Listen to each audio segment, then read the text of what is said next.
Coucou, alors on se retrouve mardi. Je vous fais le petit plan, je vais chercher mon fils à l'école parce que j'ai pas eu le temps de filmer aujourd'hui.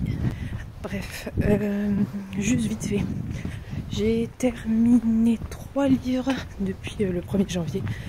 C'est pas si mal, hein, ça fait une bonne moyenne par jour. Voilà, donc je vous en reparle. Je suis désolée pour le cadrage. Je vous en reparle demain du coup. Et puis ce soir on va avancer vite à Nostra qu'on a commencé hier avec Pénélope. Et moi je vais probablement attaquer autre chose en parallèle. Donc je vous retirerai quoi. Voilà. Et puis désolée pour cette introduction chelou. Mais bon, c'est mieux que rien. Voilà, donc je vous reprends tout à l'heure.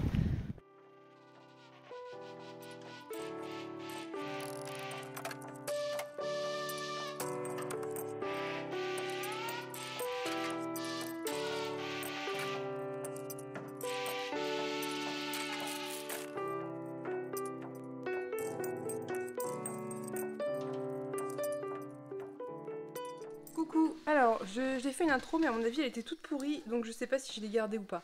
Au cas où si je l'ai pas gardée, on est mercredi soir, j'ai pas eu le temps de filmer de la journée, j'ai lu plein de livres, il faut que je vous en parle mais je n'ai pas le temps donc je reviens juste vite fait parce que j'ai reçu le cadeau que m'a fait Marion et que je veux l'ouvrir. Donc c'est un cadeau qui était sur ma wishlist, donc c'est forcément quelque chose que je veux. Oh, trop cool. Trop bien. Oh, punaise, j'ai failli passer à côté. Ok. Trop cool. J'ai même pas vu qu'il y en avait deux. Oui, je suis trop contente, c'est trop cool. Franchement, j'ai failli le prendre. Bon, pas juste là, mais entre Noël et l'an, je suis passée à la librairie, j'ai failli le prendre. Donc, elle m'a offert Pachinko et Kim Ji-young, né en 1982. Ça, je l'ai vu sur la chaîne de Juliette il y a pas longtemps et c'est pour ça que je l'ai ajouté très récemment. Et ça fait longtemps que j'en ai entendu parler, que j'ai très envie de le lire. Voilà, donc on est sur une thématique coréenne, hein. Et c'est trop cool, je suis trop contente. Donc ça va se lire hyper vite, hein. C'est tout petit. C'est un petit peu plus long, mais j'ai trop hâte. Franchement, celui-là, il me fait de l'œil depuis tellement longtemps. Et celui-là, il y a eu tellement des bons retours de Juliette qui a quand même, en général, un avis assez acéré, on va dire. Enfin, je dis, je sais pas si c'est le bon mot, parce que acéré, c'est une connotation négative, péjorative, ce qui est pas du tout ce que je veux dire. Elle a un œil, comment on peut dire, assez critique, quoi. Et en général, quand elle aime un truc, c'est parce que vraiment c'est chouette. Donc, j'ai trop hâte de les lire tous les deux. Lui va sûrement passer en premier parce qu'il est plus petit. La couverture est trop belle. Je suis trop contente. Donc, je fais des milliers de bisous à Marion qui est trop mignonne et trop gentille de m'avoir fait ces 2 cadeaux d'anniversaire. Je suis trop ravie. Évidemment, c'est 2 livres que je voulais, donc voilà, je suis toute excitation. Donc merci beaucoup Marion. C'est trop gentil de ta part, ça me touche énormément. Et j'ai trop hâte de les lire. Je t'en reparlerai dès que je les aurai lus. Enfin, j'en reparlerai à tout le monde de toute façon dès que je les aurai lus. Oui. D'accord. Oui. Sinon, du coup, vite fait, et après je vous laisse parce que c'est pas trop le meilleur moment pour filmer là. J'ai terminé Apprendre aussi par bonheur. J'ai terminé Les enfants de Maldoror et j'ai terminé Rouille de Floriane Soulas. Et faut que je vous en reparle, mais ça sera peut-être ce soir ou demain, je ne sais pas encore. Donc bref, voilà. Je vous laisse pour le moment parce que là, ça sera pas, je pourrais pas me poser pour faire plus. Donc voilà, encore 1000 fois merci Marion, je suis trop contente. Vraiment.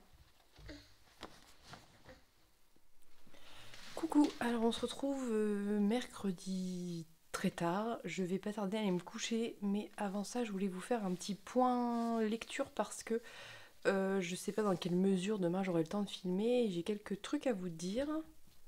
Je surveille que le chat ne tape pas le trépied. Bref. Donc, j'ai terminé et commencé l'année, je vous l'avais dit, en lisant Apprendre si par bonheur de Becky Chambers qui m'a été offert par Pénélope. Et c'était sans grande surprise une excellente lecture. Qu'est-ce que je peux vous en dire? Alors déjà, on lit peut-être le résumé. Donc on va suivre 4 personnages qui font partie d'un organisme qui veut explorer l'espace et qui a pour contributeur en fait à peu près tout le monde et n'importe qui, tous les gens qui veulent contribuer à la chose. Et donc nos 4 explorateurs partent en mission sur différentes planètes assez loin. Donc on est dans de la SF, c'est une technologie qui est très avancée par rapport à la nôtre. Et donc bref, ils partent et ils vont explorer. Donc déjà ce que j'ai beaucoup aimé dans ce livre, c'est qu'on est vraiment sur de l'exploration et non pas une idée de conquérir d'autres planètes. C'est répété à plusieurs reprises. Le personnage principal qui s'appelle Ariadne, il y a un D quelque part. Je veux dire Ariane parce que ça va me perturber. Donc le personnage principal qui s'appelle Ariane, qui est la narratrice, le dit à plusieurs reprises, ils vont sur des planètes pour explorer, faire des recherches scientifiques, et surtout ce qui est très très important pour eux, c'est de ne surtout pas altérer là où ils vont, de ne surtout pas rien abîmer, de ne surtout pas rien perturber, mais juste eh bien, découvrir des espèces, découvrir des fonctionnements différents. Et ils sont très pointilleux tous les 4 et l'organisme d'origine hein, sur cet aspect d'explorer sans altérer, sans dégrader, sans conquérir. Et déjà rien que ça, c'est tellement agréable parce qu'effectivement ça change totalement la mentalité d'un livre quand les personnages ont un objectif aussi pur, j'ai envie de dire, que la découverte et la recherche scientifique pour elle-même et non pas dans l'idée de s'approprier un nouvel espace et voilà. Bref, donc ils partent tous les 4 explorer différentes planètes, ils ont un ordre de mission qui dure X années. Et, enfin c'est quand même assez long, hein. Ils partent pas pour juste quelques jours, déjà le voyage dure 20 ou 30 ans, quelque chose comme ça. Ils sont endormis de manière artificielle et ils ne vieillissent que de 2 ans sur les 10 ou je sais plus combien d'années de voyage, enfin voilà. Donc il est bien précisé, et c'est très important, qu'ils partent avec l'optique de revenir, ils partent pas pour toujours. Dans ce livre, on va retrouver 4 personnages qui sont tous très différents, et c'est une diversité qui clairement est très importante pour Becky Chambers. Donc on va retrouver un personnage qui est transgenre, qui est un homme trans. On va avoir le personnage principal, donc Ariane, qui est peut-être bisexuelle ou pan, je sais pas, je sais plus, je crois qu'elle le dit mais je sais plus. On va retrouver le personnage d'Elena qui est a priori lesbienne puisqu'elle a une relation avec Ariane, mais on sait pas trop si, voilà, a priori elle est lesbienne. Et on va retrouver le personnage de Shikondi, je crois. Shikondi, pardon. Donc le personnage de Shikondi qui lui est asexuel. Donc on retrouve déjà une grande diversité. On sait que c'est enfin voilà, si on a lu un peu de Becky Chambers, on sait que pour elle c'est important que par exemple dans le Hameçon pour les recyclés sauvages, Dex est genré au neutre. Donc voilà, et c'est tellement agréable parce que ce n'est pas un sujet en soi, en fait c'est juste un état de fait.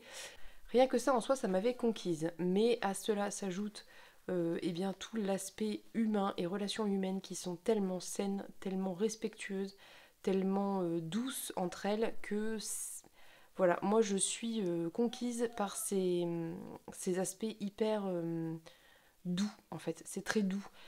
Tous les personnages se respectent, tous les personnages, alors ils sont parfois plus ou moins en accord, etc. Mais il y a un grand respect des uns envers les autres, de leur intimité, de leurs besoins, de leur état d'âme aussi. Et c'est tellement important en fait de retrouver ça dans les livres, de retrouver ce respect qui est primordial, de retrouver voilà, tous ces aspects hyper importants entre les humains et qui devraient être tellement, mais la base en fait, juste la base des relations humaines. Ok, petite pause réveil nocturne de bébé. Bref, donc je reprends sur Becky Chambers. Au-delà de l'aspect humain que j'ai adoré, je suis, je pense, vous l'avoir déjà dit, pas forcément très portée SF et notamment SF dans l'espace.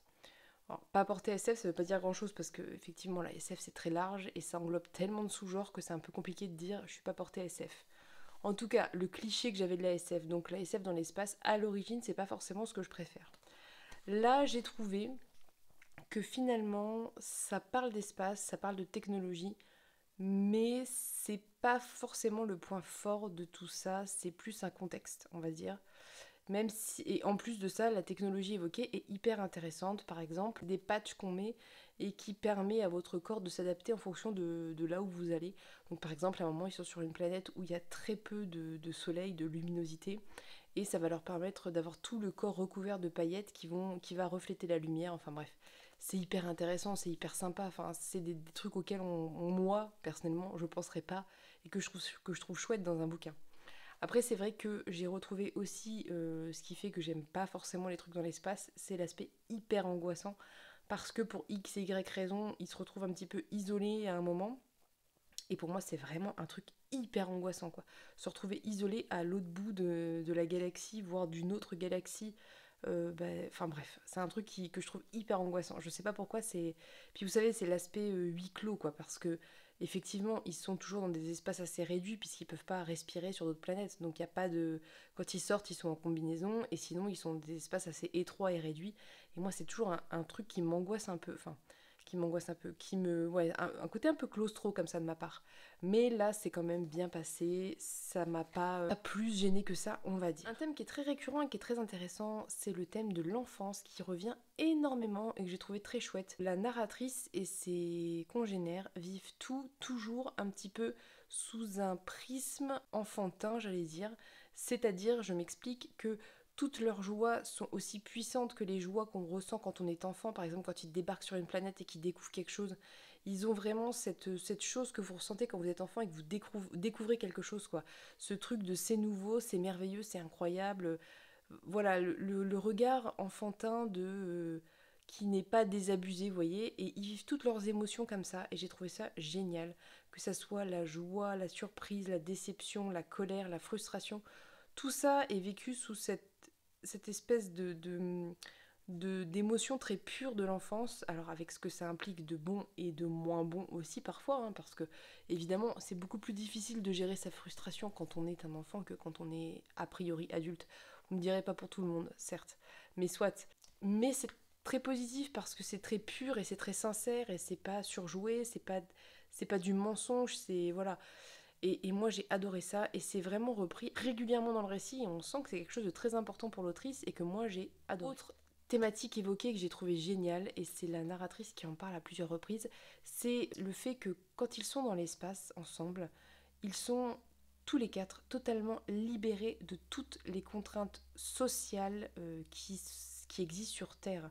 Donc que ça soit les contraintes par rapport à la politique, par rapport aux intrigues amoureuses, intrigues relationnelles, que ça soit par rapport à l'argent, par rapport au pouvoir, ils sont totalement libérés de tout ça. Ces quatre passionnés par la science et les découvertes scientifiques qui se retrouvent sur une nouvelle planète et qui sont là dans un même objectif, et ils n'ont pas à faire semblant entre eux, ils n'ont pas à jouer un rôle, au contraire, même c'est même plutôt l'inverse qu'il faut, parce que pour se supporter plusieurs années dans ce genre de contexte très clos, au contraire, il faut qu'ils soient sincères et ils se libèrent de tous ces carcans, et c'est une véritable libération pour l'autrice. On sent que chacun a ses failles, on les voit à différents moments. Ils ont tous leurs points forts et leurs points faibles. Par exemple, l'autre personnage féminin, Elena, un moment va apprendre que de là d'où elle vient, donc elle vient du Mexique je crois, et bien en fait ils apprennent les informations de ce qui se passe sur Terre 14 ans plus tard a priori, puisque le temps de voyage du message, et elle apprend par exemple à un moment que là d'où elle vient ça a été détruit par une tornade ou je sais plus quoi, et en fait elle va forcément pas bien, et voilà, il y a tout ce traitement de l'autre ne va pas bien, qu'est-ce que je peux faire pour l'aider, le ou la soutenir, mais pour le ou la soulager et en même temps respecter son besoin peut-être d'isolement, de solitude. Un des autres personnages qui est Jack, l'homme transgenre, à un moment, elle se retrouvait face un peu à une sorte de faiblesse, il va faire un choix. Non, pas tout seul, mais il va proposer quelque chose qui va mener à quelque chose d'autre, bref, je vais pas rentrer dans les détails. Et en fait, là, on sent son point de faiblesse, c'est un peu son point de rupture parce que il est très nonchalant, etc. Et en fait, il dit ouais, en fait, je prends toujours des mauvaises décisions parce que je passe mon temps à faire semblant de savoir ce que je fais, et en fait, c'est pas vrai. Et on sent que là, c'est un peu son point de rupture, son point de faiblesse. Et bref, ça arrive pour tous les personnages. Et tout l'enjeu, en fait, des autres, c'est de se soutenir, de s'aider, d'être là les uns pour les autres, en même temps sans être étouffant, en respectant autrui, en respectant sa volonté, enfin faire ce qu'il faut, et ils vont tous passer par cette phase où ça va pas en fait, et c'est normal hein, quand on est plusieurs années loin de sa famille, en sachant qu'on a quitté sa famille, que X années, enfin plusieurs dizaines d'années se sont écoulées, et qui sont peut-être morts, peut-être très vieux, malades, enfin voilà, et forcément c'est dur quoi, et on voit ces points de faiblesse qu'ils ont, et ces moments où c'est difficile, et on voit les autres qui prennent le relais pour aider celui qui va moins bien à ce moment-là. Enfin, d'un point de vue humain, c'est génial. Franchement, c'est génial. D'un point de vue SF, moi je trouve ça très bon, mais j'ai très peu de connaissances en science-fiction, en technologie, etc. Moi j'ai trouvé que c'était complet, que c'était cohérent. Après, voilà, avec les petites connaissances que j'en ai, quoi. On va suivre l'évolution des personnages, on va suivre leurs expériences, comment ils sont façonnés par ces expériences, que ce soit dans l'espace, mais aussi les expériences passées de leur enfance, de leur famille, etc. Et en fait, je trouve que ce livre, au final, est une grande question sur l'humanité et sur... il y a vraiment un œil scientifique sur tout ça, et si je devais donner une espèce de conclusion à mon avis, c'est que la question serait, au final pour ces personnages, est-ce que j'ai compris la question et quelle réponse je souhaite y apporter? Ça peut paraître bizarre dit comme ça, mais c'est vraiment ça. Ils vont se demander, et la narratrice notamment, est-ce que j'ai compris l'enjeu, la question qui m'était posée, et comment je vais y répondre en fait. Et enfin, je redis la même chose, mais je ne sais pas comment l'expliquer parce qu'il faut le lire pour comprendre, je pense. Et on sent très clairement que tout ça, ce sont des enjeux hyper importants pour l'autrice, que ce sont des véritables questions et vraiment des questions humaines, quoi. Parce que la science n'est qu'un biais, une façon d'envisager l'humanité, d'envisager la manière de voir l'humanité, de voir la nature, de voir la façon dont on se comporte dans la nature, dont on se comporte dans la vie, les uns avec les autres, soit par rapport à la nature, soit par rapport aux autres créatures. Ils vont croiser des créatures assez incroyables. Enfin, voilà, bon bref, je vais pas, voilà, ça va encore être un vlog d'1 heure, j'en suis désolée, mais c'était une très très bonne lecture, vraiment. Je vais vous lire juste la petite citation derrière parce que en fait, je l'avais pas lu, mais c'est hyper intéressant. Donc c'est citation du texte. Nous n'avons rien trouvé que vous pourrez vendre, nous n'avons rien trouvé d'utile, nous n'avons trouvé aucune planète qu'on puisse coloniser facilement ou sans dilemme moral, si c'est un but important. Nous n'avons rien satisfait que la curiosité, rien gagné que du savoir. Voilà, tout est dit. Très bon résumé. Je pense que si tous les résumés étaient un petit peu plus comme ça, je lirais plus souvent les résumés. Mais je ne l'avais pas lu avant, donc voilà. Bref, je vous le recommande. Ça se lit vite, c'est court. C'est une occasion de découvrir. Si vous n'êtes pas trop SF espace, lisez d'abord peut-être Hameçon pour les recyclés sauvages pour avoir une approche de l'écriture de l'autrice. Et peut-être ensuite ça. Mais si vous aimez la SF, alors après, je sais pas, hein, peut-être que si vous êtes hyper calé en SF, en espace et tout ça, ça va vous sembler léger, j'en ai aucune idée parce que moi, c'est pas du tout mon cas. Donc bah, voilà, dites-moi ce que vous en avez pensé. Autre lecture que j'ai terminée sur ces 2 derniers jours, c'est Mal d'aurore, les enfants de la légende de Philippe Leschemeyer. Je pense que ça se dit Leschemeyer. Lechermeyer d'être un nom d'origine allemande, alsacienne peut-être, Lechermeyer. Bon bref, je suis désolée si j'écorche son nom. À mon avis, c'est Lechermeyer, mais soit. Pour le résumer très rapidement, on va suivre plusieurs personnages qui ne sont que des enfants, c'est un jeunesse. On va suivre le personnage d'Anja, qui est une petite fille qui doit avoir une dizaine d'années, je crois, ou douzaine d'années, je ne sais plus, qui est un prodige du violon. Son père, qui est un scientifique très reconnu et très très connu, lui offre un violon d'une valeur inestimable, et elle va se retrouver en fait dès le début à quelqu'un qui essaye de lui voler son violon, et à chaque fois qu'elle pense s'échapper, cette personne réapparaît, un peu comme par magie si vous voulez. Et donc elle, son objectif, tout le début du roman, jusqu'à sa rencontre avec l'autre personnage principal, c'est de sauver son violon, puis de retrouver ses parents. Et elle va rencontrer Piotr, qui est un petit garçon qui doit avoir le même âge qu'elle, qui vient de Pologne, Ukraine, j'ai un doute. Bon bref.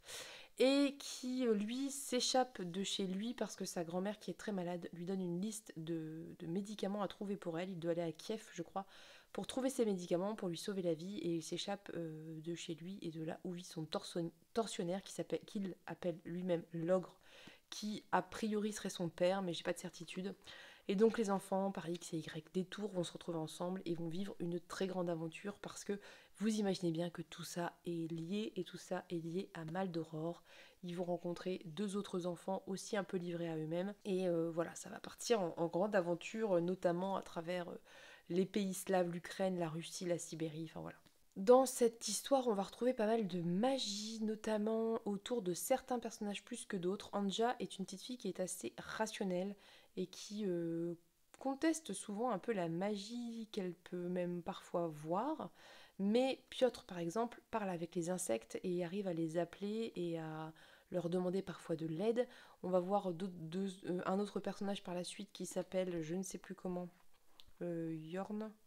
Yorn, je crois, qui lui fait la même chose que Piotr, mais avec des animaux un petit peu plus gros, donc plutôt des gros mammifères, voire des mammifères sauvages, renards, etc.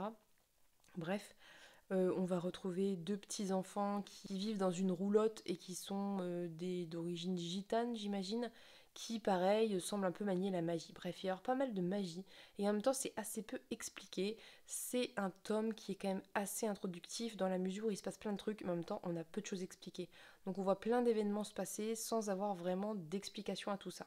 Moi, j'ai bien aimé, j'ai trouvé que c'était sympa. Je pense que si je l'avais lu à l'âge prévu pour, j'aurais beaucoup aimé parce que, ben voilà, on est happé par l'univers, on est, encore une fois, c'est comme je disais un peu pour quel livre je disais ça d'ailleurs, tiens, je sais plus. Mais c'est des enfants qui se retrouvent un peu livrés à eux-mêmes, donc c'est un côté un peu angoissant quelque part, mais en même temps, ça a ce truc, vous savez, de quand vous êtes enfant, un peu le... Ah ben je parlais de ça pour Artemis Fowl, le côté un peu on est libre quoi. Je me rappelle que j'avais vachement ressenti ça quand j'étais toute jeune et que j'avais lu le Club des 5, où on retrouve 5 gamins qui passent leur temps à se balader, à faire ce qu'ils veulent, et les parents sont quasiment jamais là, ou juste pour les nourrir, et on se pose pas de questions quand on est enfant, on se dit ouais c'est trop cool, ils sont libres quoi. Et il y a un petit peu ce côté-là, même s'ils sont poursuivis et que c'est un peu plus angoissant que le Club des 5, ou même qu'Artemis Fowl d'ailleurs, mais soit. Donc je pense que si je l'avais lu à 12-13 ans, j'aurais vraiment adoré. Là, je sens bien un petit peu les faiblesses à certains moments du récit. C'est haletant, c'est intéressant, on a envie de savoir, mais je vous dis, ça donne pas assez de réponses, je trouve, parce que quand on conclut le premier tome, il y a des choses qui se sont passées, il y a des situations qui sont résolues, mais on n'a pas de réponse sur en fait rien quasiment je pense, et c'est vrai que bah, du coup voilà, ceux qui l'ont lu quand il est sorti et qui ont dû attendre le tome 2, ça devait pas être voilà, mais bref, je pense que pour un jeunesse c'est très sympa, c'est très bien, c'est assez bien écrit, c'est assez fluide, c'est pas une écriture exceptionnelle mais c'est bien écrit, ça se lit bien, c'est assez original, surtout que c'est inspiré, on sent bien, de contes et de culture slave, russe, etc. Ce qui est plutôt chouette. Alors j'allais dire c'est un peu original, mais en fait ça l'est plus tellement en ce moment, j'ai l'impression que c'est vachement la mode, les histoires d'inspiration slave et russe, mais soit. Mais bon, voilà, ça propose un autre univers aux enfants, ça propose d'ouvrir à de nouvelles connaissances. Voilà, je veux dire, si on lit ça quand on donne ça à son enfant qui a peut-être 12 ans, c'est l'occasion de regarder une carte, de voir où se situe la Sibérie, où se situe la Pologne, où se situe l'Ukraine. Ça peut être intéressant, quoi. Je veux dire, ça change un peu des États-Unis et de l'Occident. Mais bon, voilà, moi je lirai bien le tome suivant avec plaisir parce que j'ai quand même bien aimé dans l'ensemble, mais ça sera pas pour tout de suite parce que je ne pense pas qu'il soit à ma médiathèque. Pour le moment, vu qu'il vient, il me semble de sortir et que je ne compte pas l'acheter. Donc on verra ça quand j'aurai accès à la suite. Autre aspect que je veux évoquer avant de passer au suivant, c'est l'aspect musique qui est très très important. Tous les enfants sont musiciens et on sent bien que ça va avoir une grosse importance pour la suite du récit. En tout cas, je l'espère parce que vu comment c'est travaillé, il y a intérêt quoi. Donc il y a Anja qui est violoniste, mais il y a aussi Piotr qui fait de la clarinette, je crois. Les deux enfants, il y en a un qui fait de la guitare et la fille chante peut-être. Je sais pas si elle fait un instrument. Et Yorn, il fait du violoncelle, il me semble. Donc tous les cinq sont musiciens, on sent qu'il y a un rapport avec la musique, qu'à un moment ou à un autre ça va être important, mais on n'en sait pas plus pour le moment. Voilà. Donc, bonne lecture, plutôt sympa. Je pense qu'on peut le donner à des enfants sans souci, ça va les happer, ça va les intéresser s'ils aiment un peu les univers magiques, de fantasy, de fantastique. Ça peut être hyper sympa. Ça se lit franchement très bien, c'est pas compliqué en termes d'écriture, c'est pas compliqué en termes de vocabulaire, donc c'est accessible pour des enfants même qui sont pas forcément des très très grands lecteurs. Voilà, bon, bah si vous êtes adulte et que vous aimez la jeunesse, pourquoi pas le découvrir. Ça sera pas un coup de... En tout cas pour moi c'est pas un coup de cœur, mais c'est ça. Le dernier livre que j'ai lu et que j'ai terminé aujourd'hui, c'est Rouille de Florian Soulas, oui Soulas je pense qu'on dit, qui est donc le premier roman de l'autrice et c'est chez Scrinéo. On reconnaît les couvertures et les formats Scrinéo sans problème. Donc ça va suivre l'histoire de Violante qui est une jeune femme qui vit et travaille dans une maison close, qui est arrivée à Paris il y a 3 ans, qui a été recueillie par le souteneur, je pense qu'on dit, du quartier, et en fait elle n'a plus du tout aucun souvenir de son passé. La seule chose qui lui reste, c'est un pendentif et elle ne se souvient plus de rien. Au moment où commence le récit, une nouvelle drogue commence à arriver dans Paris qui rend très très vite accro et qui a fait de gros dégâts et évidemment qui circule plutôt dans les bas-fonds, vous imaginez bien. Elle va perdre une de ses amies, des circonstances mystérieuses et en plus de ça s'ajoute bien un petit peu un côté de Jack l'Éventreur avec des prostituées et des enfants retrouvés affreusement mutilés dans les rues et elle va évidemment rechercher pourquoi, comment, avec l'aide de son souteneur et voilà, des gens qui travaillent avec lui, quoi, des autres hommes qui travaillent avec lui. Bref, je vais pas vous faire trop en résumé, ça n'a pas d'intérêt. On est dans du steampunk, si je devais décrire ça rapidement, ça serait du steampunk, donc c'est Paris 1897, donc ouais, steampunk, et de toute façon on le voit bien à la couverture, hein. Et en même temps, il y a un côté où il y a Jack l'Éventreur, donc un petit côté horrifique, horreur, un peu glauque, quoi. Ce que j'en ai pensé, alors, je vais vous donner d'abord l'avis général. J'ai plutôt bien aimé, c'est-à-dire que c'était une lecture plutôt sympathique. Il y a plein de choses qui m'ont soit dérangé, soit pas trop plu. Je vais les développer un petit peu, mais garder en tête que malgré tout ce que je vais dire, c'était une lecture plutôt sympa, qui s'est lue vite, qui s'est lue bien, et j'étais quand même dedans, j'avais envie de savoir. Voilà, c'était une lecture bien. Points qui m'ont un peu dérangé. Premièrement, et un des premiers qui m'a sauté aux yeux, c'est que un premier quart du roman, on sent des petites faiblesses d'écriture dans la mesure où on a des répétitions, on a des choses qui reviennent assez régulièrement et qui accrochent un peu la lecture. Alors, j'aime pas trop juger le talent d'écriture des gens parce que c'est toujours facile de dire ça quand on n'écrit pas. Et j'en ai parfaitement conscience. Je vais vous dire ça par rapport à mon ressenti quand j'ai lu.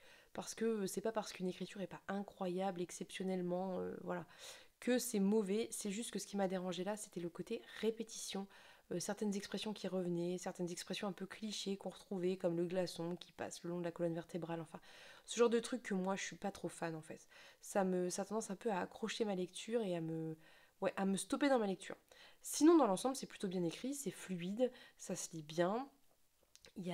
Voilà, c'est juste ces petits moments, voilà, vous voyez, où ça, voilà, faut que ça passe et après c'est bon, mais voilà. Autre point qui m'a un peu dérangé, c'est le cliché dans la maison close des rivalités entre femmes violentes et celle qui a le plus de succès. Donc toutes les autres femmes, toutes les autres prostituées la détestent, l'envient, lui mènent la vie dure. Bon, moi ça c'est vraiment un cliché qui me saoule pour le coup. Je vois pas la nécessité de créer cette rivalité. En fait, ça ne sert pas du tout l'histoire. Donc on aurait très bien pu mettre des femmes qui se soutenaient, qui s'aidaient, voilà, qui vivent un peu le même truc. Donc je veux dire, il n'y a pas de raison qu'elles soient rivales en fait. Et ouais, ça c'est un cliché que j'aime pas du tout. Vraiment, c'est un cliché qui me dérange. Et plus le temps passe, plus ça me dérange. Je m'en serais bien passé, très franchement. Autre point qui est un petit peu plus que je déplore, ça n'a pas gêné ma lecture, mais je le déplore un peu, c'est que on est dans un univers steampunk, on a quelques trucs de technologie qui arrivent, vous voyez, c'est fin du 19e, donc c'est hyper innovant, qui est des membres, je sais même pas comment on dit, des prothèses en métal incroyable, etc. Mais en fait, c'est très peu développé. On en voit très peu. On est beaucoup dans les bas-fonds et un peu dans la misère. Et du coup, moi, il y a des moments où j'ai complètement oublié qu'on était dans un univers steampunk. Et je trouve ça un petit peu dommage. C'est par exemple ce que j'avais beaucoup aimé dans les mystères de Larry Spem, c'est que même si on est plus ou moins dans les bas-fonds, on retrouve quand même vachement cette ambiance steampunk. Et là, bah, finalement, pas tant que ça en fait. C'était plus ambiance Jack l'Éventreur que steampunk au final. Autre chose que je déplore un petit peu, mais c'est pas très grave, mais bon, c'est que moi personnellement, je n'ai ressenti aucun attachement pour Violante. J'ai trouvé que c'était, encore une fois, un personnage hyper cliché. Vous savez, la femme forte qui ne se laisse pas faire, mais pas subtil en fait, un peu dans le cliché. Donc moi je suis tout à fait pour les femmes fortes qui se laissent pas faire.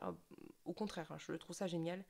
Mais je sais pas, elle était... je sais pas, il y a un truc qui m'a dérangée, je saurais pas vous dire, qui fait que j'étais pas attachée à elle, elle m'a un peu saoulée.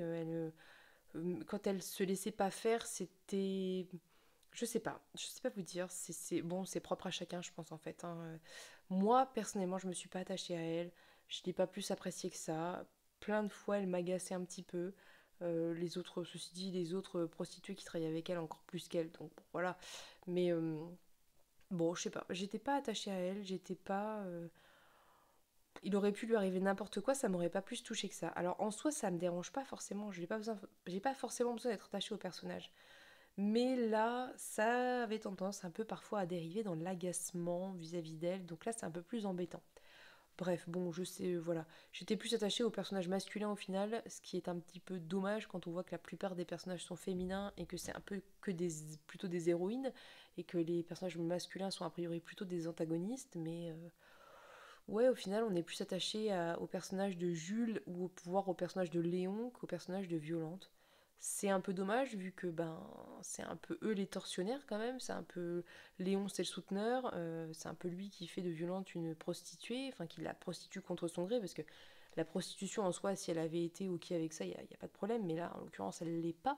Donc bon, c'est un peu dommage de finalement s'attacher plus à Léon qu'à elle quoi. Je sais pas. Bon, bref, voilà. Donc, autre point que j'ai trouvé, bon, un peu dommage. Deux autres aspects que j'aurais aimé voir plus développés au-delà des technologies, de la science, c'était le personnage d'Ayati qui aurait pu être hyper intéressant à développer parce qu'il y avait un enjeu autour d'elle qui a été un peu avorté. Et le personnage de la couturière aussi, où on sent qu'il aurait pu se passer quelque chose et ça a été un peu avorté. Bon, c'est un peu dommage.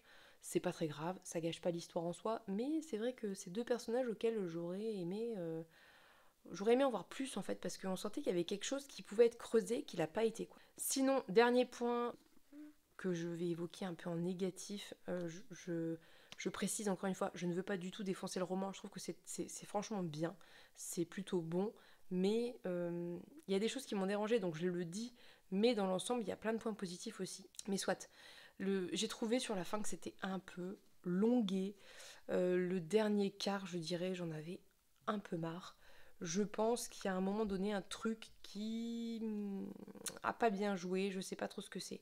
Je saurais pas trop vous dire, je l'ai pas plus analysé que ça, je l'ai lu et puis voilà, j'étais pas partie dans l'analyse de ce livre donc voilà. Mais sur le dernier quart, c'était un peu longué à mon sens. C'était un peu, bon ben voilà, j'avais envie que ça se termine quoi. Et puis peut-être aussi parce que j'avais deviné au final la fin et du coup j'attendais que ça arrive et que voilà, on passe à autre chose et que ça se conclue. Ceci dit, en point positif, au-delà du fait que je trouve que c'est une écriture qui est fluide, qui se lit bien, que l'histoire de base est bien... Enfin voilà, il y avait un bon pitch de base, c'est que moi, la fin, j'ai vu que certaines personnes avaient déploré cette fin par rapport à la relation entre deux personnages. Moi, j'ai trouvé ça génial. Je n'avais aucune envie que le personnage de Violante, qui a perdu la mémoire, qui a été prostituée de force, qui a dû vendre son corps contre son gré, et qui a vécu des choses en plus hyper violentes dans l'histoire, j'avais aucune envie qu'elle finisse en couple avec un homme et puis qu'il se marie, qu'il fasse des enfants quoi. Et j'étais contente que cela n'arrive pas et que elle prenne sa propre voie et que ça parte sur autre chose. Je sais que certaines personnes l'ont déploré, mais non, moi je trouve ça vraiment bien. Ça c'est vraiment un des aspects les plus positifs pour moi, c'est qu'il n'y a pas vraiment de romance dans ce livre et c'est tant mieux parce que même si parfois la romance ça peut être génial, il n'y a pas besoin de romance à toutes les sauces, surtout quand on se retrouve face à un personnage qui a perdu la mémoire, qui a été trahi, trompé, qui a été prostitué de force, qui a été mutilé, qui... Est-ce que franchement, se foutre en couple avec un type est la solution à tous ces problèmes? Non. Donc voilà. Donc dans l'ensemble, c'était plutôt pas mal. Il y a des trucs qui m'ont un peu gênée. Je pense que ce qui m'a le plus gênée, en fait, vraiment très sincèrement, c'est le côté rivalité entre les femmes qui m'a saoulée profondément. Et c'est le fait qu'il y a un moment où c'est devenu un peu long et je sais pas, d'un côté l'action accélérait, d'un autre ça ralentissait et j'en avais un peu marre. Mais sinon c'était un bon roman, je vous invite à le découvrir si vous aimez le steampunk et ce genre d'ouvrage. C'est un premier roman, je pense que ça mérite d'être quand même salué. Je ne pense pas que tout le monde soit capable d'écrire un premier roman aussi bien écrit finalement. Et je rajouterai que j'impute un peu les problèmes d'écriture du début, de répétition et tout, plus à la maison d'édition qu'à Florian Soulas, parce que je pense quand même que, a priori, les maisons d'édition, surtout Scrinéo, qui est une grosse maison d'édition, ont des correcteurs, des relecteurs, et que c'était peut-être à eux de dire, bah là il y a une répétition, il y a 2 fois la même expression en l'espace d'une phrase. Voilà. Donc, et c'est pas très grave en soi, très franchement, mais je le dis, voilà, au cas où vous adorez les trucs hyper pointus au niveau de l'écriture, au début, il y a des moments où ça accroche. Sinon, et je termine très rapidement parce que ça fait déjà un bout de temps que je parle et ce vlog va faire 1 heure, et je sais que je dis ça à chaque fois et que plein de gens adorent ça, mais bref. Avec Pénélope, on a lu tout ça de Vita Nostra, ce qui représente plus d'une centaine de pages. Je vais vous dire très rapide, franchement, les 50 premières pages, je voyais pas où on allait. Je trouvais ça hyper glauque, en même temps hyper accrochant. Vous savez, ce truc qui vous accroche parce que c'est un peu glauque, un peu chelou, et on est mal à l'aise. Bah, c'était un peu ça. Là, on commence un peu plus à avoir des explications sur ce qui s'est passé au début, et en même temps, de nouveaux mystères hyper glauques se rajoutent. C'est vraiment, franchement, c'est bizarre. C'est chelou, c'est glauque, c'est malaisant au possible, c'est angoissant au possible, mais ça accroche incroyablement. Pour le moment, le personnage de Sacha, moi je l'aime beaucoup parce que je la trouve hyper réaliste. Elle est ni hyper forte, hyper grande gueule, ni complètement à s'écraser. Elle est, vous savez, ben voilà, comme un personnage qui vivrait ce qu'elle vit dans l'histoire, et je trouve ça très bien fait. Je suis bien approchée, je ne vais pas plus en parler, je vous en reparlerai quand on aura avancé et quand j'aurai des choses à en dire, ou peut-être juste à la fin, on verra. Mais ouais, franchement, ça se lit franchement bien. C'est un peu une pavasse, mais ça se lit quand même plutôt bien. Et si on aime les trucs un peu glauques, ça accroche, mais vraiment ça accroche, quoi. Donc que The Riddler soit rassuré, franchement, je pense qu'avec Pénélope, on est toutes les deux à fond dedans pour le moment. Et on a très envie de savoir ce qui va arriver à cette pauvre Sacha. Dernier point, j'ai attaqué en parallèle de Vita Nostra puisque je le lis en LC avec Pénélope, donc c'est 1 heure, 1 heure et demie, 2 heures max par jour, et que j'ai plein d'autres temps pour lire dans ma journée. J'ai attaqué, donc j'ai fini Rouille aujourd'hui, et j'ai attaqué Kim Ji-young, né en 1982, que je vous ai montré. C'est un des 2 cadeaux que m'a fait Marion de la chaîne Snodza. J'ai lu 68 pages sur 160, donc voilà, il me reste une centaine de pages. Ça se lit hyper vite, ça se lit hyper bien. C'est tellement, mais tellement édifiant, c'est tellement intéressant. J'adore cette lecture. Et en même temps, c'est profondément choquant, mais j'adore cette lecture. Je vais pas vous en parler maintenant parce que, eh bien, il est tard, je suis fatiguée, il faut que je me lève demain, c'est mercredi, donc demain c'est escalade. On se lève quand même tôt, même si a priori on pourrait dormir, mais soit. Donc je vais pas continuer là, je vais aller me coucher, je le prendrai peut-être demain avec moi pour lire quand on ira à la ludothèque. Et puis je vais ramener les livres que je dois ramener, je vous ferai des images si j'y pense et si j'ai le courage, je vais essayer quand même. Et puis voilà. Donc, ah, et le petit m'appelle. Bref, je vous laisse là parce que il faut que j'y aille, le devoir m'appelle. On se retrouve du coup demain. À demain.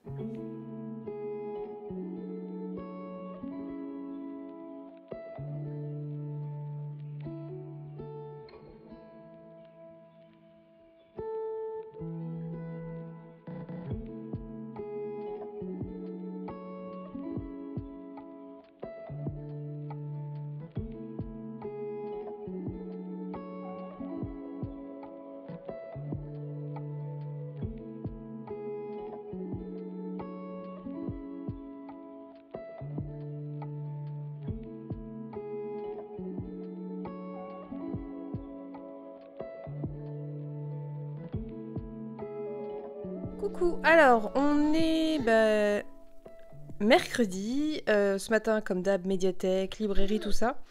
J'ai fait un achat que j'avais prévu, alors je vais vous montrer.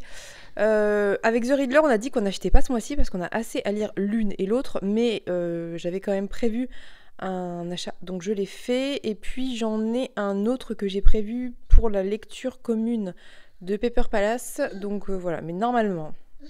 Si on est forte, ce mois-ci, on n'achète rien d'autre, au moins. Donc je vous montre ce que j'ai acheté sur un angle de vue assez... Bon, qu'est-ce qu'il y a mon cœur? Désolée.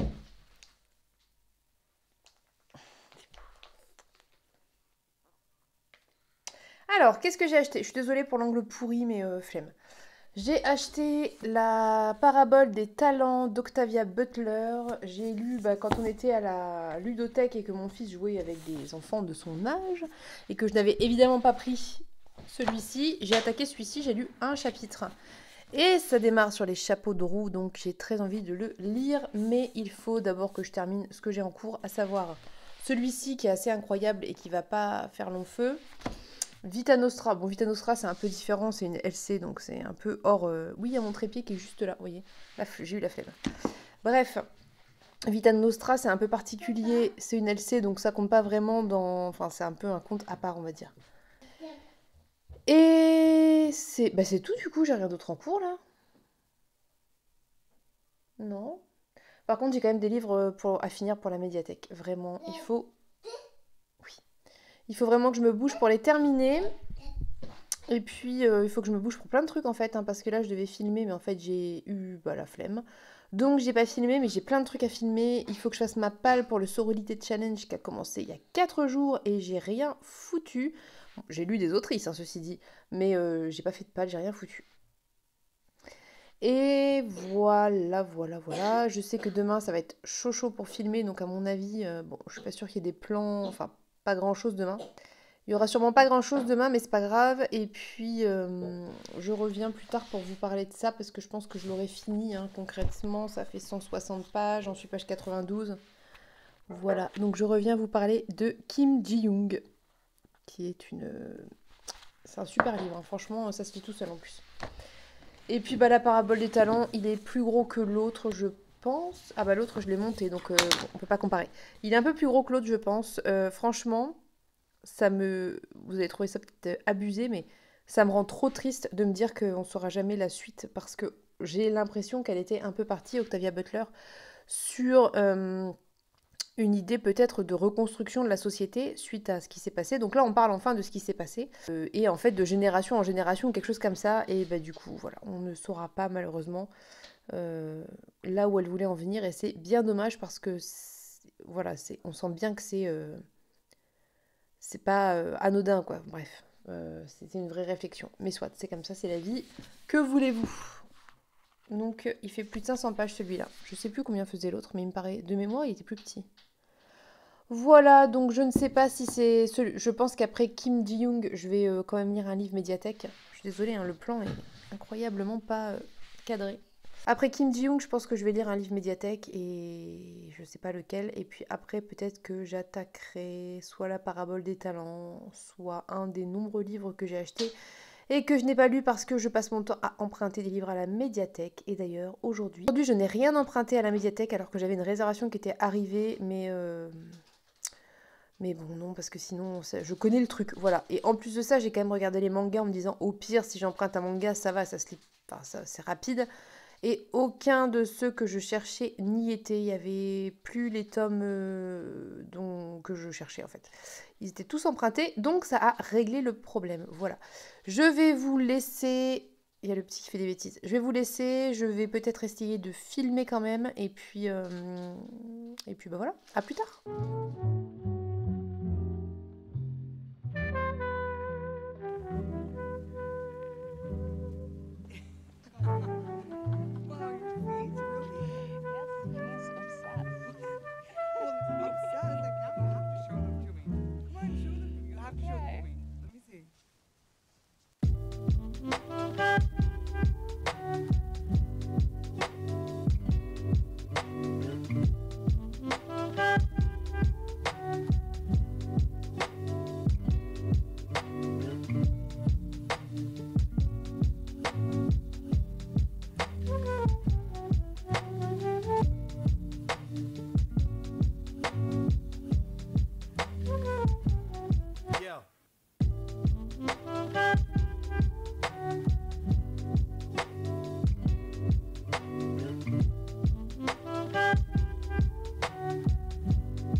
Alors c'est parti, on ouvre le colis tant attendu. Et vous allez voir, ça a plus ou moins rapport avec les livres de près ou de loin.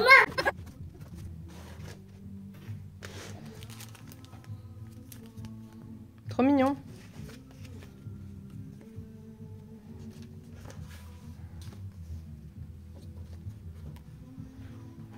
Alors c'est exactement ce que je voulais parce que je vous explique.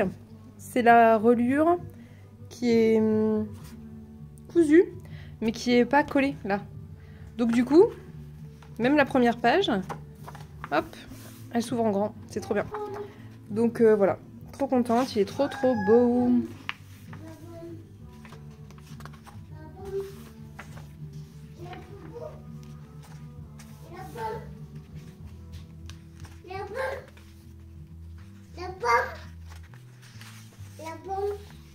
La boum.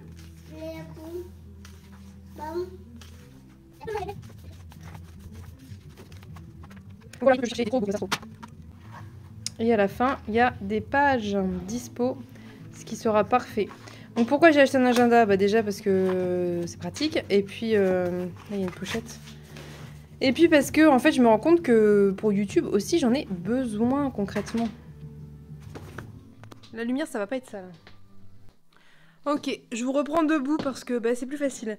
Alors, j'ai pas filmé aujourd'hui, alors que j'aurais pu et j'avais le temps.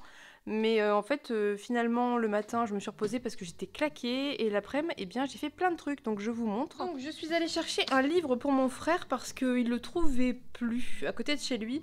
Et que bah, ça faisait pas de frais de port du coup. Et il y en avait dans ma librairie. Donc, je suis allée lui chercher le Silmarillion en relié. Ok. Mais un objet livre, mais sublime, franchement, mais tellement plus beau que le brochet. Alors le prix aussi est beaucoup plus conséquent, il est à 20 € plus cher quand même, mais franchement ça n'a rien à voir, la qualité de ce bouquin quoi. Genre, on verra pas là, mais le papier est, on voit pas à travers, il est épais, il est lisse, il est d'une qualité incroyable, et regardez les illustrations. Voilà, donc on est sur un objet d'une qualité, franchement je suis à deux doigts de me séparer du mien pour acheter celui-ci quoi. Il est tellement il est beau, franchement tellement il est magnifique. Pour comparer, donc c'est le même éditeur que celui-ci. Après franchement celui-là il est de qualité aussi, hein. Je dis ça mais si ce n'est la couverture, le papier c'est le même. Mais c'est vrai que, bah, par exemple là c'est tout bête mais il n'y a pas les... Dans le mien, il n'y a pas les titres en couleur, etc. À part les illustrations, en fait, c'est noir et blanc. Alors que celui-ci, il a des parties en couleur. La carte du début, elle est en couleur, elle est trop belle. Le livre dessous est trop beau. Alors mon frère, il est comme moi, hein. Les Dodge Jackets, c'est pas son délire, donc comment on dit, les jaquettes. C'est pas son délire, donc je pense qu'elle va virer, elle va gicler. Pourtant, franchement, elle est plutôt jolie, elle est plus belle, je trouve, que l'autre. Enfin, la couverture. Et en fait, vous voyez, vous avez les titres en... Les titres, voilà, les titres sont en couleur et tout. Enfin bref, magnifique objet livre, magnifique, magnifique. Alors pour une fois, je peux vous dire que en termes de collection, de hardback et tout, là, on est quand même sur une qualité bien supérieure à tout ce qu'on peut trouver à l'heure actuelle à 30 € quoi. Alors ok, c'est 45 €, c'est un petit peu plus cher, mais... Franchement, pour le coup, bah, ça vaut le coup, justement. Il est vraiment, vraiment, vraiment magnifique. Donc, les éditions, c'est Bourgeois Éditeur. Donc, c'est quoi? C'est... comment il s'appelle? Bourgeois Éditeur. Ouais, c'est... Je sais plus. Christian Bourgeois Éditeur. Voilà, c'est ça. Christian Bourgeois Éditeur. Et donc, c'est une édition établie et préfacée par Christopher Tolkien et traduite par Daniel Lauzon. Donc, c'est la bonne version, la bonne traduction. Voilà. Ok, bref, donc j'ai pris ça pour mon frère. Avec son autorisation, je l'ai déblisté, je l'ai regardé, je vais peut-être même le lire. Il m'a dit lis-le tant que tu l'as dans les mains, puisque je vais lui amener quand j'irai le voir dans 1 mois. Donc voilà.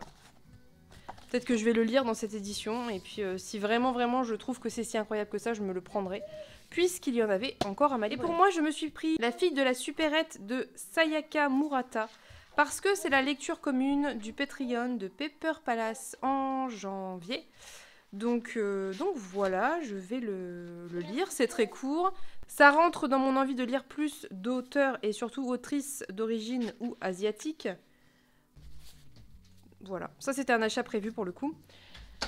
En termes En termes d'achats prévus, je dois également m'acheter... je sais plus. Il faudrait que je m'achète les liens de sang. Parce que c'est la lecture commune de l'Explora livre. Mais moi, je vais le lire en traduction parce que flemme. Il n'est pas à ma médiathèque. Et en temps normal, j'aurais fait bon bah tant pis quoi. Sauf que Octavia Butler, voilà, comme vous savez, c'est un peu un gros coup de cœur. Donc j'ai très envie de me l'acheter. Mais effectivement, il n'existe, il me semble, qu'en version brochée. Donc voilà, ça fait un investissement quand même. Donc il y a ça que je dois m'acheter normalement. Ça attendra peut-être, on verra. Et puis... j'ai l'impression d'oublier quelque chose que je devais acheter. Il y a Sirius aussi, mais ça je l'ai emprunté. Pour la lecture commune. Je devais acheter autre chose, mais je sais plus quoi. Un bûcher sous la neige, je pense que ça va attendre février. Non, c'est tout alors. Non, c'est ça, les liens de sang. Et il y avait la fille de la supérette. Et non, puisque pour le défi avec Pénélope, je l'ai trouvé en médiathèque. Donc non, je crois que c'est tout ce que je voulais m'acheter ce mois-ci. Il y avait les liens de sang et la fille de la supérette. Et je crois que c'est tout. Et j'ai quand même craqué sur... je vous ai montré, je crois. Je sais même plus. La parabole des talents, j'ai craqué dessus parce que, ben voilà quoi. Concrètement, bah, Octavia Butler. On en revient toujours au même point. Mais oui, je vous l'avais dit, je l'avais même entamé. Donc voilà. Sinon, je ne suis pas censée acheter d'autres livres, à plus forte raison. Donc, mon frère, qui est trop adorable, m'a fait une commande de livres de ma wishlist. Et il n'est pas décidé s'il m'envoie tout d'un coup ou s'il me l'envoie en plusieurs fois. Bref, donc trop mignon. Donc, je pense pas avoir besoin d'acheter des livres concrètement. Après, j'avoue que quand je suis allée chercher son livre et que j'ai vu Le Seigneur des Anneaux, tome 2, dans la même édition là, de Christian Bourgeois, éditeur, j'ai failli le prendre, mais j'ai résisté parce que je suis forte. Et sinon, il y a Libration que j'aimerais m'acheter, mais j'ai dit que j'attendais d'abord de lire le précédent. Et puis, ah si, il y a un Martha Wells que j'adorerais avoir, mais pareil, je vais attendre, puisque je peux le trouver d'occasion, je pense. Et ah bah si, voilà, c'est ça le dernier livre que j'ai oublié, que je voulais acheter, mais que j'ai déjà acheté, c'est Les Loups Chantants que j'ai trouvé d'occasion, du coup sur Vinted. Voilà, l'achat est déjà fait, et je crois même que je l'ai acheté finalement fin décembre, donc voilà. Bref, donc c'est tout pour les livres. Là, à l'heure actuelle, oui, petit point lecture. J'ai terminé. Kim Ji-young, né en 1982. Je ne vais pas vous en parler là parce que je suis seule avec le petit enfant que je surveille du coin de l'œil et c'est un petit peu compliqué. Donc je vous en reparlerai, je pense, dans le prochain vlog. C'est pas grave, c'est pas très pressé non plus. Et puis du coup, on a plutôt bien avancé Vita Nostra puisqu'on en est à la page 202. Donc ça représente à peu près tout ça. Il va pas faire long feu, hein.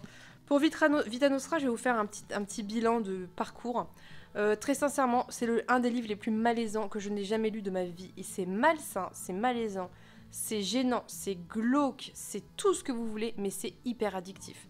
C'est-à-dire qu'on est mal à l'aise, on comprend pas où ça va, on comprend pas ce qu'ils veulent, on comprend pas pourquoi tout ce sadisme. Et on a envie de savoir en fait. C'est terrible, c'est terrible, c'est hyper addictif. Donc je comprends l'engouement effectivement autour de ce livre puisque on a l'impression de lire un truc qui n'a ni queue ni tête et en même temps on comprend au sens premier mais sans comprendre plus loin pourquoi et c'est addictif. Voilà. Bref, donc pareil, je vous en reparle dans le vlog de la semaine prochaine. Sinon je vous ai montré que j'avais reçu mon petit agenda qui est trop mignon et effectivement j'ai vu après qu'on pouvait commander l'élastique qui se met ici pour le maintenir fermé. Bon, après, très franchement, je compte pas trop le faire voyager, donc c'est pas très grave. Vous avez vu, il est trop beau ce truc. Moi, j'adore. Alors, ça peut sembler un peu... je sais pas te dire... c'est un petit côté ado, le truc à remplir, là, mes envies, mon bilan et tout. Mais en fait, je pense que tout le monde adore faire des listes. Donc, voilà. Et puis surtout, ce que j'ai trouvé génial, c'est que vous avez au début du mois donc de quoi faire objectif, anniversaire, tracker, to do, un petit espace libre pour ce que vous voulez. En bas, vous avez le tracker. Voilà, vous avez de quoi remplir différentes choses. Vous avez cette forme-là, qui est une forme que moi j'apprécie beaucoup parce que ça permet d'avoir une vue sur le mois. Et après, vous avez des semainiers avec à chaque fois un petit espace pour écrire. En plus, si on le souhaite, donc on a toutes les semaines sous forme de semainier. Et tout à la fin, il y a toutes ces pages. Il y a quand même pas mal de pages, hein, franchement. Ouais, il y a tout ça, là, toutes ces pages-là, qui sont en pointillés pour un peu le côté bullet journal quoi. Sauf que moi bullet journal je le tiens pas, ça me saoule, donc ça me servira à faire des trucs, à noter des choses, par exemple pour les vidéos et tout, mais sans pour autant devoir tout faire moi-même, puisque là j'ai la structure qui est déjà posée, c'est cool. Et puis vous avez vu, si vous aimez colorier, il y a plein de petits dessins à colorier, enfin moi je trouve ça hyper bien, c'est trop mignon, c'est hyper bien fait, franchement alors c'est pas donné pour un agenda, enfin c'est pas donné, vous me direz les agendas un peu de qualité c'est pas donné de base, hein. C'est trop mignon. Donc oui c'est pas donné, c'est pas le genre de budget que je mets habituellement dans un agenda, mais en fait je me rends compte de la nécessité pour moi d'avoir un agenda pratique qui me correspond, de manière à l'utiliser et moi mieux m'organiser en fait tout simplement. Je suis hyper contente d'avoir investi dans un vrai agenda, je sais que je vais l'utiliser, voilà. Et en plus il est trop beau. Moi j'avais que le choix entre deux couleurs parce que ils étaient un petit peu tous partis, mais franchement cette couleur me plaît trop donc je suis contente. Il restait quand même des couleurs que j'aimais. Et puis voilà, allez voir le site my365.fr qui en fait doit être pas comme ça. My c'est anglais, 365 c'est français. Oui, la flemme, hein. Bref, donc je vous invite à aller voir. Il n'y a pas que cet agenda-là. Moi j'ai pris celui-là, je vous ai dit, pour la relure. Mais il existe en tout relié normal, il existe en spirale. Enfin bref, ils ont plein de trucs. Vraiment, allez voir, c'est trop bien. Et vous avez vu, c'est trop mignon de s'envoyer dans un petit pochon et tout, c'est trop chou. Donc voilà, je suis vraiment trop contente, j'avais trop hâte de la voir et je vais me faire un plaisir de le remplir. Tout pour aujourd'hui parce que j'ai... Ah oui, si je vous ai pas dit, j'ai attaqué Ouijigo d'Estelle Faye. J'ai presque rien lu, j'ai lu un chapitre. Le prologue et le chapitre. Mais ouais, c'est tout pour aujourd'hui parce que finalement aujourd'hui j'ai pas beaucoup lu. C'était une journée où j'avais du temps pour faire plein de trucs. Au final j'ai fait du montage, j'ai fait d'autres trucs. Je suis allée faire les pré-soldes parce que mes enfants avaient besoin de vêtements, hein, tout simplement. Moi je m'achète... En général j'achète plutôt des vêtements d'occasion pour les enfants concrètement parce que vu l'état dans lequel ça finit, je vois pas l'intérêt de nécessairement acheter du neuf et moi j'ai pas de problème avec ça, au contraire. Mais là en fait si vous voulez, ce qui s'est passé c'est que les prix sur ce que je voulais étaient tellement intéressants qu'en fait ça me serait probablement au final revenu à plus cher de le commander d'occasion sur Vinted, dans la mesure où il y a les frais de port, il y a les frais d'acheteur, on trouve pas forcément ce qu'on veut dans la même boutique, donc on en fait plusieurs et tout ça se multiplie. Donc là, comme vraiment les prix étaient hyper intéressants, j'ai pris en neuf. Ça arrive franchement, ça faisait longtemps que c'était pas arrivé, je pense, que d'acheter à part les sous-vêtements. Sinon, c'est vrai que j'achète pas souvent du neuf. Et donc voilà, on a fait du shopping, on allait boire un café, on a discuté, on s'est promené. Je suis allée à la librairie, voilà, j'ai eu finalement une après-midi assez remplie. Et puis après, quand je suis rentrée, je me suis posée un peu, j'ai appelé mon frère pour lui montrer le bouquin et il était déjà l'heure de repartir. Donc voilà, la journée est passée hyper vite quoi. Là, actuellement, il doit être, je pense, 18h, quelque chose comme ça. Je vais aller m'occuper du bain du petit enfant et puis, voilà, faire tout ce qu'il y a à faire. Je vais pas vous reprendre demain parce que je compte poster ce vlog demain parce que j'aimerais, vu tout ce que j'ai à mettre en ligne, poster 3 vidéos par semaine et j'aimerais bien qu'elles se suivent pas qu'elles soient pas du jour au lendemain. Enfin, qu'il n'y en ait pas deux jours d'affilée, quoi. Donc j'aimerais poster le vlog le samedi, une vidéo le lundi, une vidéo le mercredi pour que ça soit un peu espacé quand même dans le temps. Donc je vais vous laisser pour ce vlog. Voilà. Je suis désolée pour cette fin de vlog un petit peu rapide. En plus, j'ai pas pensé à filmer quand on se promenait. J'ai pas d'excuses, hein. J'ai juste pas pensé, clairement. On discutait, j'ai pas pensé. Donc voilà, c'est pas grave. Bref, donc sur ce, je vais vous laisser. J'espère que ce vlog vous a plu. N'hésitez pas à me le dire en commentaire, à me dire ce que vous avez pensé des lectures et tout ça. Donc je vous fais de gros bisous. J'espère que vous avez passé une bonne semaine. Je vous souhaite une bonne journée, une bonne semaine à venir. Et on se retrouve du coup lundi pour une vidéo face cam qui a priori, je crois, de mémoire, parce que j'ai déjà posté celle-là. Je l'ai déjà mise en ligne. Ce sera mes cadeaux de Noël et d'anniversaire. Voilà. Je vous fais de gros bisous et je vous dis à bientôt. Bye bye.